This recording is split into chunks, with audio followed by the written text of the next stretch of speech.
আমার পরিবার থেকে আমার সত্যি বাবা নেওয়া হয়নি রোজার ঈদের পর থেকে পর্যন্ত? খোদার কসম, খোদার কসম। আমার কসম, মরে যাবো শালা। তো নখ কিন্তু আমার কাছে ভয়ঙ্কর লাগতেছে। রাংতায় পোড়াতে গিয়ে যে না, এই না, যে না। এটা তো ওই কারণে পড়ছে, ওটার জন্যই তো শালা মারতে গিয়েই তো। আরে গুরু কেমনি হয়েছে বেটা? বাজি ধরে তোকে 1,000 টাকা দিলাম, কিন্তু আমি জানি যে না, টাকা না, তুই না। মাল খাবি। এই প্রথম ধরা খেলাম শোন। আপনাদের সবাইকে স্বাগত জানাচ্ছি আমি বাংলাদেশের আজকের আয়োজনে। আমাদের সাথে আজকের গেস্ট অলরেডি উপস্থিত। কি নাম আপনার? আমার নাম মোহাম্মদ শরীফুল ইসলাম। শরীফ, স্বাগত জানাচ্ছি। আমার লাভগুরু এতেশাম অনেক স্বাদ করে আমি বাংলাদেশে এই ক্যানভাসটা তৈরি করেছি। কেমন লাগতেছে এখানে এসে? আমার আসলে কি বলতে গেলে যে আমার আসলে সৌভাগ্য যে আমি আপনাকে মানে পাইছি, এটা হলো আমার একটা সৌভাগ্য। আর আপনাকে- আমি এই যে এত মানুষ সম্মান টম্মান করার, আমি এমন একটা ছ্যাচড়া টাইপের প্রজাতির প্রাণী। ও কিন্তু অফলাইনে আমি দেখতেছিলাম কাঁপতেছিল আমাকে দেখে। আমি বললাম যে তাহলে এই কথাটা আরেকবার বলি, আরেকবার যদি ইমোশনটা মানুষের কাছে আসে, মানুষ হয়তো বুঝতে পারবে যে কিছু মানুষ এতেশামকে ভালোবাসে।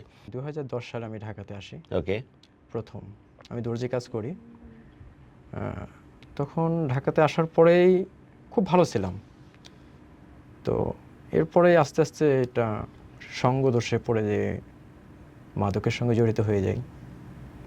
এরপরে আস্তে আস্তে একটা রিলেশনে জড়িত হই। সেখান থেকে আমার একটা বিয়ে হয় এবং এই মাদকের কারণে যে আমার সেই বিয়েটা বেশি দিন টিকে নেই, মাত্র 3 মাস টিকেছিল। প্রেম কতদিন ছিল? প্রেম সর্বোচ্চ 6 মাস। আমি তখন থাকতাম রামপুরা।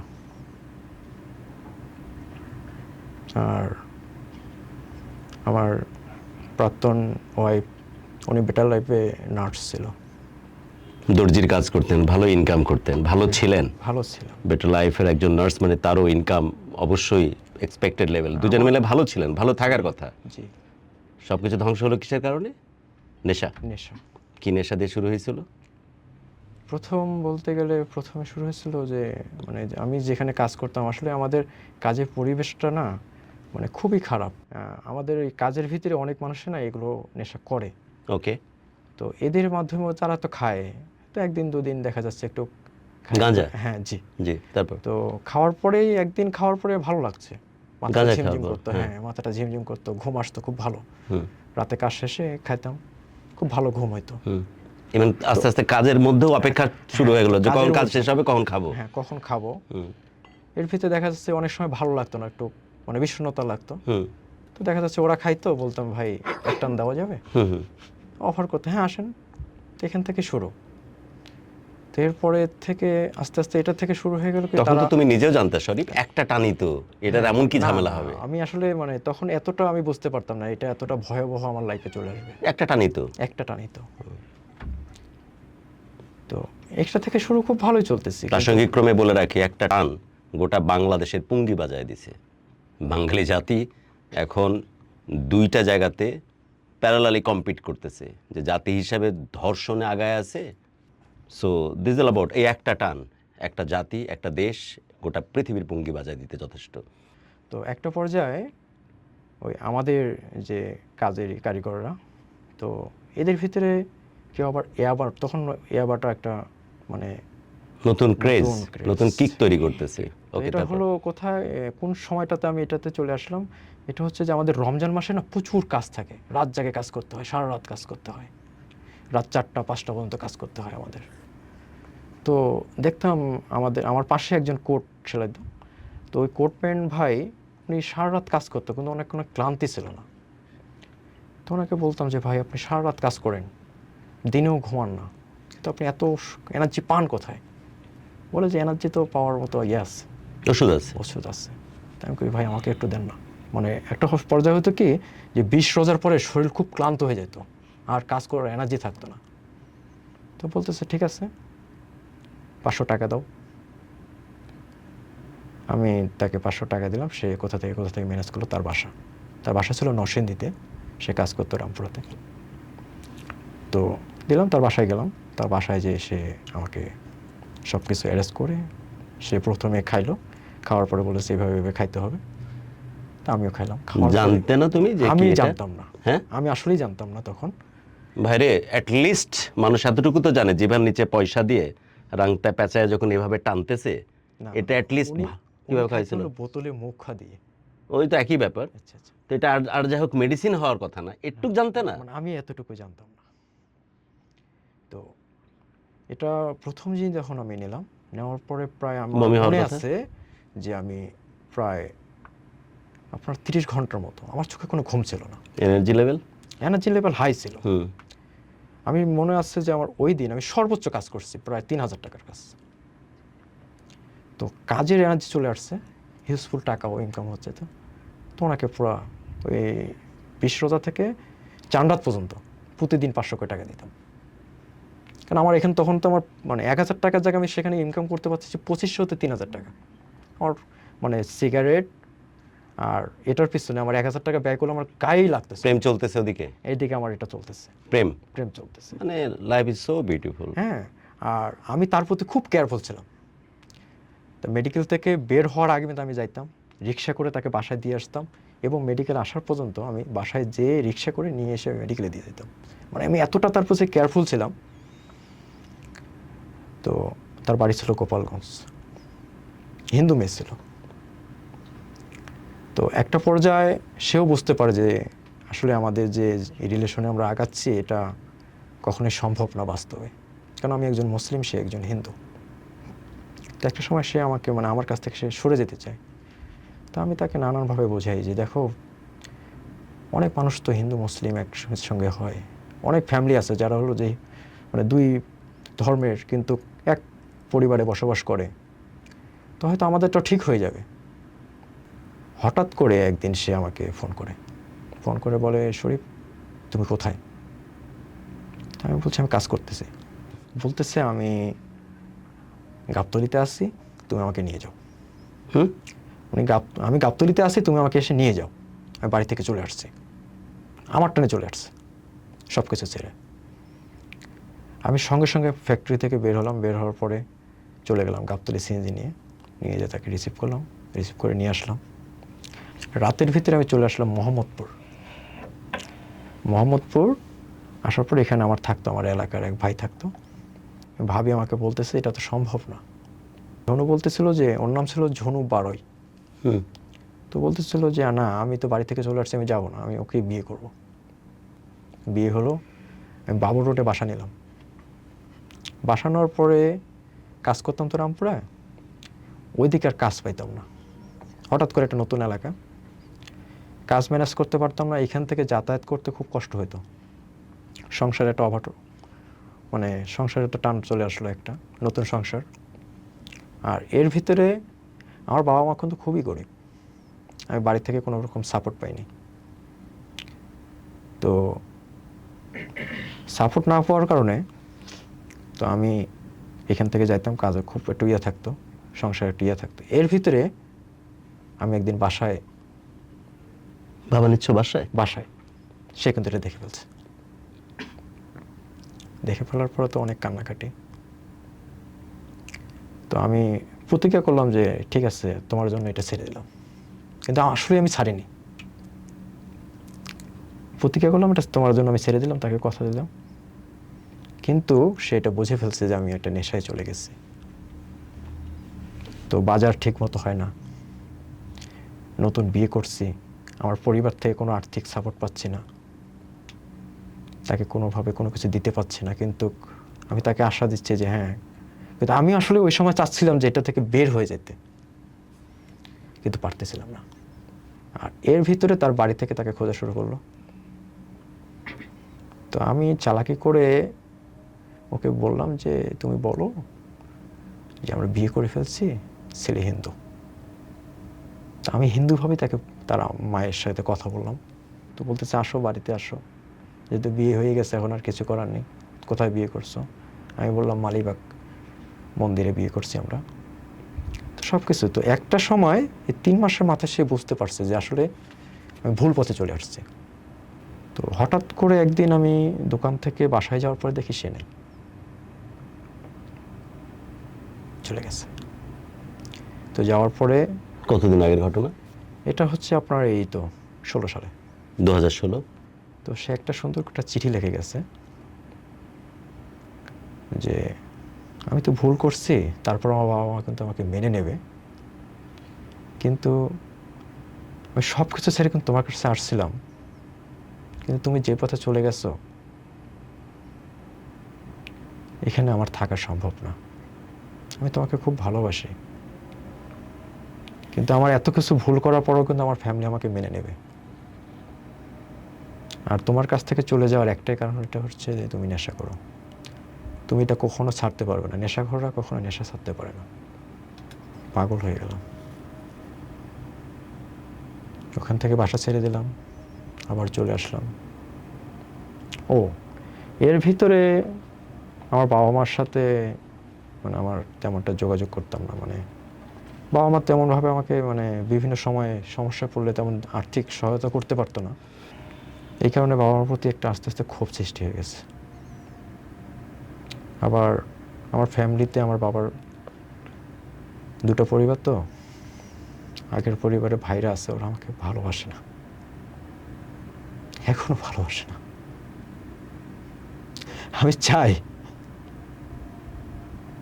ভালো হতে,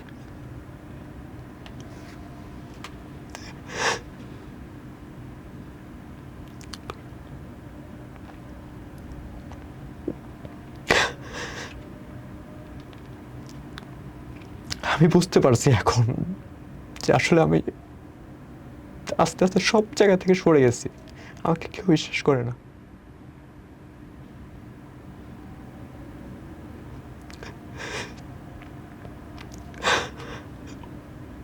কিন্তু আমি যখন মানে নেশায় যখন আমি আসক্ত ছিলাম, তখন আমার কোনো কিছুর অভাব হয়নি। আজকে আমি রোজার ঈদের পর থেকে ভালো হয়ে গেছি, আমার খুব কষ্ট হয়, আমি কিন্তু এখন কাজ করতে পারি না, আমার এগুলো না নিলে আমার কাজ করতে পারি না। কিন্তু তারপর আমি চাই যে আমি ভালো হয়ে যাব, এগুলোতে থাকবো না। আমি রোজার ঈদ থেকে আমি সব কিছু মানে এগুলোর বন্ধু বান্ধব থেকে আমি সরে গেছি। কিন্তু আমি এখন আমার দিনগুলো না মানে খুব খারাপ যাচ্ছে। মানে আমি চাচ্ছি আমি ভালো হতে, ভালো হো, আমি তোর সাথে আছি। কিন্তু যে আমার গুরুকে তুই 2012 সাল থেকে ভালোবাসিস, সেই গুরু তোর সাথে আছে। ভালো হো, আমার এই রোজার ঈদের থেকে আমার দিনগুলো খুব খারাপ যাচ্ছে। আমি ভালো যাবে। আমার খুব কষ্ট হয়েছে, আমার একটা মাস আমার খুব কষ্ট হয়েছে। এই সময়টা তারপরও খুবই আমি ক্রুশিয়াল শরীফ, এবার ব্যাক করলে আর বাড়ি ফিরতে পারবি না। আমি এখনো চাই যে আমি ভালো হতে চাই। আমার পরিবার থেকে আমার সত্যি বাবা নেওয়া হয়নি রোজার ঈদের পর থেকে পর্যন্ত? খোদার কসম, খোদার কসম, আমার কসম, মরে যাবো শালা, আমার কসম। আমি আমার মা বাবার কসম বলতেছি, আমি রোজার ঈদের পর না, থেকে আমারও বল, আমার কসম। আমি আপনার কসম করে বলতেছি, আমি রোজার ঈদের পর থেকে আমি বাবা গাঁজা শুধু সিগারেটটা ছাড়া আর কোনো এগুলোতে আমার খুব মন চাইছে, কিন্তু আমি কখনো এগুলোতে জড়াইনি। ওকে, এর ভিতরে আমার বাবা আমাকে বাড়ি করার জন্য কিছু জায়গা দিয়েছিল। আমার মা খুবই অসুস্থ, আমার ভাইরা আমার মাকে দেখতো না, তা আমি বাড়িতে ঠিকমতো যাই না। তো আমার মা ফোন করে করে কান্না করতো, সে মাকে আমি পরে কি করলাম যে টাকা কি করব, টাকা পাবো কোথায়। এই তো রোজার ঈদের আগে আমার মাকে আমি চিকিৎসা করাইছি ইবনে সিনাতে। Very good. মায়ের একটা চোখ ডায়াবেটিসের থেকে একটা চোখ নষ্ট হয়ে গেছে, তো এই মাকে আমি চিকিৎসা করালাম। করানোর পরে টাকা তো জমি বিক্রি করছি, আমাকে আমার বাবা বাড়ি করার জন্য একটু জায়গা দিয়েছিল 4%, আর আমার মাকে দিয়েছিল 4%। এইটুকুই আমার জীবনের, Okay. আমার এখন আর কোনো কিছু নেই। 8% জায়গা মাত্র 2 লাখ টাকা বিক্রি করছি। তখন বেশি দামের সুযোগ ছিল, বিস্তারিত আমার দেয়নি। ভাইরা নিচ্ছে এটা, আমার 2 ভাই নিচ্ছে, একরকম বাধ্য করেছে, বাধ্য করছে। দাম হওয়া উচিত। মাঝখানে দাম এটা ছিল তো, আমাকে বাইরের পার্টিরা বলছিল আপনার 4 হতে 4.5 লাখ টাকা, কিন্তু মা অসুস্থ এটা তারা চিন্তা করেনি, তাদের মা তো না। মা এই তো জন্য আমার। মায়ের ট্রিটমেন্টের জন্য জয় জায়গা ওই অতটুকু না, শেষ চিহ্ন, শেষ জায়গা, ওটা বেচতেও দ্বিধা করনি। না, ভেরি এটা গুড, করি নাই। ভেরি গুড, নো আমি একটা ইস্যু। সিদ্ধান্ত নিলাম হয়তো মা যদি ভালো থাকে। আমি আসলে তখন বুঝতে পারছি যে আসলে নেশাটা খুব ভয়ানক। তো জায়গাটা বিক্রি করলাম, করার পরে মাছ চিকিৎসা করলাম ইবনে সিনাতে, উত্তরা জমজমের এখানে। তো ইবনে সিনাতে চিকিৎসা করার কারণে অনেক টাকা খরচ হয়েছে, কিন্তু এটা আম্মা বুঝতে পারেনি। আলহামদুলিল্লাহ এখন ভালো আছেন উনি। ভালো আছে, কিন্তু আমার কাছ থেকে চলে গেছে না বলে। কারণ কারণ মানুষ বলছে আমি জমি বিক্রি করে টাকাগুলোকে ক্যাসিনো খেলছি, নেশা করছি। আমি এখনো নেশা করি। আসলে কি করছো? আসলে কিন্তু আমি আম্মার চিকিৎসা করছি। 2 লাখ টাকা পুরোটা গেছে? না, 2 লাখ টাকা জানি 1.5 লক্ষ টাকা গেছে। তো সেটা তুমি প্রমাণ করার তো ক্ষমতা তোমার আছে। আমি ইবনে সিনা যেহেতু সেটার বিল আছে। ইবনে সিনা আমি এটা মানে এটা কোনোভাবেই তাকে মানে বোঝাতেই পারিনি। কেন তুমি মানে সে তো গ্রামে বসবাস করে। আচ্ছা, তাকে বোঝাতেই পারতেছ না? না, ইবনে সিনা, বাংলাদেশ আই হসপিটাল, এই দুটাতে চিকিৎসা করা মানে কি আমাদের মতো একবারে নিম্নবিত্ত একটা পরিবারের। কিন্তু আমি চাইছিলাম যে তাকে, সে কিন্তু রংপুরে অনেক চক্ষু হাসপাতালে দেখাইছে, তারপরে দিনাজপুর গাউসুল আজম চক্ষু হাসপাতাল, ওখানে কোনো কাজে আসেনি, চোখ নষ্ট হয়ে গেছে। শরীফ, ওগুলো ঠিক আছে, আসলে কি ফিরে আসছিস তুই? সত্যি আমি ফিরে আসছি, কিন্তু আমার দিনগুলো এখন খুব খারাপ যাচ্ছে। আমি এমনও দিন যাচ্ছে আমি না খেয়ে থাকতেছি। এটার কারণে আমার শরীরে তেমন একটা ইয়ে করে না, আমার ভালো লাগে না, কিন্তু তারপরেও দেখা যাচ্ছে কি আমি এগুলোর পিছনে কখনোই যাচ্ছি না। মেইন জিনিসটা হচ্ছে ডিপ্রেশন। ডিপ্রেশন, শারীরিক ব্যাপার যেটা বলতেছো শরীফ, তার চাইতে অনেক বড় ব্যাপার হচ্ছে ডিপ্রেশন। যতক্ষণ পর্যন্ত মাল পেটে না পড়বে, ভেতর থেকে ওই ডোপামিন রিলিজ করতেছে না, তোর ভালো লাগতেছে না। যখনই ওই মাল পড়বে, সাথে ভালো লাগাটা শুরু হয়ে যাবে। এটাই কারণ। এই যুদ্ধে তো জিতাই লাগবে, এটা তো মারাত্মক যুদ্ধ, এটা ছোটোখাটো ব্যাপার না। আর একটা কী কাজ করছো জানিস? একটা মেয়ে দীর্ঘ নিঃশ্বাস লেগে আছে। যদি সুযোগ থাকে, এই যে তোর ক্যামেরার দিকে তাকিয়ে অবশ্যই এই ভিডিও ঘুরতে ঘুরতে মেয়ের কাছে যাবে। মানে সম্ভব হলে বলতাম যে পা জড়িয়ে ধরে ক্ষমা চা। তুই বড় বড় বড় খারাপ কাজ করে ফেলছিস শরীফ। শুধু একটা মেয়ের স্বপ্ন আর একটা মেয়ের ভালো লাগা মন্দ লাগাকে তুই বৃদ্ধাঙ্গুলি দেখাসনি, পায়ে ঠেলিসনি। আমাদের ধর্মকেও বাজি রাখছিস। ইসলাম ধর্ম এরকম না, আমরা মুসলিমরা এরকম না যে একজন মানুষের বিশ্বাস নিয়ে খেলতে পারি। তুই একটা মেয়েকে কলিজা ধরে টান দিছস। যে মেয়ে ধর সকালবেলায় ঘুম থেকে উঠে শ্রীমদ্ ভগবত গীতার হয়তো আওয়াজ শুনে, ধূপের গন্ধ সঙ্গে, ওখানে অনেক বেশি কালচারালি ইনভলভড একটা এনভায়রনমেন্ট থাকে, সেগুলো থেকে থাবা মেরে বের করে নিয়ে আসছিস তুই। ক্ষমা পাবি কিনা জানি আমি না। তোমার কাছে ক্ষমা চাই ঝনুবার। তো তোমাকে তো আর কখনো খুঁজে পাওয়া হয় নাই। আমি তোমার কাছে আসলেই ক্ষমা চাই, তুমি আমাকে ক্ষমা করে দিও। আমি সব থেকে এখন ভালো হয়ে গেছি। যদিও বাবা থেকে ছেড়ে আসা 3 মাসকে ভালো থাকা বলে না, অ্যাট লিস্ট 1 বছর। আমি চাই এই সমাজে সব থেকে ভালো হয়ে চলতে। অনুষ্ঠান শেষ করছি শুধু একটা ছোট্ট নিবেদন রেখে। মাদক জঘন্য অবস্থায় চলে গেছে দেশের পার্সপেক্টিভে। এই মাদক শুরু হয় এভাবে, যেমনটা বলতে তো নখ কিন্তু আমার কাছে ভয়ঙ্কর লাগতেছে, নাকি ওই দর্জির কারণে রাখা লাগে? এটা আমার কাজের জন্য রাখে। না, ওই যে ব্রাংতায় পোড়াতে গিয়ে যে এই যে এটা এগুলো এটা আমার কাজের লাগে, কারণ কি এই যে না, নখ তো বড় রাখছিস ওই কারণে, আমি কালারের কথা বলতেছি। এটা তো ওই কারণে পড়ছে, ওইটার জন্যই তো শালা মারতে গিয়েই তো। আরে তো গুরু কেমনি হয়েছে বেটা, ওখান থেকে তো বসেছি না, খাইছি বা নাই খাইছি, বসছি তো। এটা তো টাটকা হওয়া। কদিন লাস্ট কবে আবার বল? না, আমি ওই দাগে ওরকম আছে। বাংলাদেশে বলতে কি ঢাকা শহরের সব থেকে নামি দামি ব্র্যান্ডের আমি কাজ করছি। আমার কাজের কোয়ালিটি বলতে গেলে, মানে আমি বলতে চাচ্ছি না এগুলো ব্র্যান্ডের নাম। বললে কি সমস্যা? আমি পিঙ্ক সিটিতে এক্সক্লুসিয়া থেকে শুরু করে অনেক ভালো ভালো ব্র্যান্ড, কিন্তু এগুলোতে টিকতে পারিনি। টাইম টু টাইম ডিউটি করতে পারি না, প্রবলেম শুরু হয়ে গেছে। একটু পরপর সিগারেট খেতে নিছে না, যেহেতু নিড পছন্দ করে না, কেউ চাইবে না এগুলো কেউ পছন্দ করে না আসলে। আর যেসব ব্র্যান্ডের কথা আমি জানি, অফারে শুনেছি, সেসব ব্র্যান্ডগুলোতে নিখুঁত অ্যাক্টিভিটি লাগে। যে প্রজ্ঞা, যে কোয়ালিটি ওর আছে, ও আবার ঘুরে দাঁড়াতে বাধ্য। জ্ঞান আর কোয়ালিটি আর স্কেল বাজারে কিনতে পাওয়া যায় না। ওটা নিয়ে এসেছে, ও ডেফিনেটলি ঘুরে দাঁড়াবে। শুধু বাপ একটা বছর এখনো মাল ছাড়া একটা বছর। আমি এখনো আসার সময় আমাকে মানে আমার কাজের কথা শুনে আমাকে খুব রিকোয়েস্ট করে আমাকে বলে আপনি এখন থেকে কাজ করবেন আমার এখানে, প্লিজ শুধু কষ্ট করে কিছুটা দিন। কিন্তু আমি এমন একটা আর্থিক জায়গায় চলে আসছি, মানে আমাকে মানে এটা বলতে পারছি। এটা তো চেঞ্জ হতে সময় লাগবে না বাপ? তোর সময় লাগতেছে না, কিন্তু আসলে এই যে বললাম না যে কালকে দেখেন, মানে কাজ করার পরে এক জায়গায় কাজ করছি, 500 টাকা পাইছি। এটা দিয়ে রাতে খাবার খাইছি, বিড়ি সিগারেট চাটা খাওয়ার পরে 200 টাকা। তো এই 200 টাকা শেষ, কালকে হয়তো চলতে গেলে চাটা খাইতে আর সিগারেট টিকেট খাইতে লাগে। এই 200 টাকা শেষ হওয়ার পরে যখন টাকা চাইতে যাবো, মনে মনে ভাববে যে এত টাকা কি করে, কিন্তু আসলে যে আমার ব্যাকআপ দেওয়ার। ভাইরে, তুই সপ্তাহে তো খাইতে পারবি নাকি? সপ্তাহে যাইতে পারবি না? সপ্তাহে না, আমি সবকিছু চলতে পারি। আমার মানে এমন একটা অবস্থা হয়ে গেছে যে আমার হাতে যদি 2000 টাকা ব্যাকআপ থাকবে, এই ব্যাকআপটা আমার কাছে নাই। এক আর আমার ভাইয়ের কাছে আমি 5,000 টাকা পাবো, ওকে বলছি যে ঠিক আছে। আচ্ছা শোন, বাজি ধরে তোকে 1,000 টাকা দিলাম, কিন্তু আমি জানি যে এটা না, না, তুই মাল না। খাবি, এই প্রথম ধরা খাইলাম শোন, আমি- বাট তারপরও বাজি ধরলাম, আমি জানি আমার শরীর ঘুরে দাঁড়াবে। আমি আপনার কাছে একটা পয়সা না নেব না, এই আমি তো কারণে তোর নেব বড় ভাই, না, আমি তো না, তোকে না, দিবই, না, না, জোর না, করে না, দিব, না, ঠিক বাট এটার ওজন আছে, তুই যাই কর না কেন আমার বিশ্বাস যে তুই খাবি না, আমার বিশ্বাস তুই খাবি না। আমি সত্যি বলতেছি যে আচ্ছা, যে তোমাকে মাথা ছুঁয়ে হ্যাঁ, কিরা আমি খাইছো। সত্যি রমজানের পর থেকে আচ্ছা এটা ডান বন্ধ করে ডান দিয়েছি, এক। ডান, তাহলে আমাকে এখন কথা দিয়ে যা যে কবে আমি তোর সফলতার গল্প শুনবো, এখন থেকে, আজকে তারিখ হচ্ছে 20 জুন, মোস্ট প্রবাবলি, কবে তোর কাছে সফলতার গল্প শুনবো, তাড়াতাড়ি বল। সর্বোচ্চ 20 দিন। 20 দিনের মধ্যে আয়, আবার দেখা হবে, অনুষ্ঠান শেষ করলাম, দেখি তোর আর আমি তেজ কতটুকু। আর সবার কোনো কথা উদ্দেশ্যে নাই, বলতে চাই যে- উদ্দেশ্যে সেদিন বক্তব্য দিস, 20 দিন মানে 20 দিন, আমি তোকে বিশ্বাস করেছি, ঠিক আছে, তোর আল্লাহর কসম লাগে, আমি তোকে বিশ্বাস করেছি,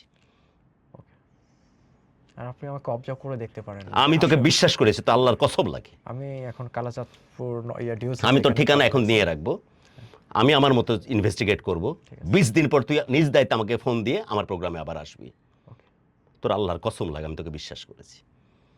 তোর বউ গেছে গা, তোর মা গেছে গা, তোর কাছের মানুষ কেউ কাছে নাই, আমি একটা অপরিচিত মানুষ হয়েও তোর আত্মীয়, কারণ তুই 2010-12 থেকে আমার সাথে কানেক্টেড আছিস প্রোগ্রামে, আমি জানি যে এত বছর ধরে তুই আমার প্রোগ্রামে শুনিস, আমি তোকে বিশ্বাস করেছি। 20 দিন পর আমি তোর সফলতার গল্প শুনবো, যে হ্যাঁ গুরু, এই 20 দিন আমি এই কাজ করে এত টাকা কামাইছি, আমি এরকম আছি। আমি তোর এমপ্লয়ার, তোর প্রতিষ্ঠানের মালিক, তোর বাড়ির এলাকার আশপাশে বিভিন্ন জনের সাথে কথা বলার চেষ্টা করব, ওকে? ঠিক আছে, ডান, প্রমিস করলি? প্রমিস। সেদিন এসে বাকি কথা বলিস, ওকে? বিদায় নিচ্ছি, টেক কেয়ার।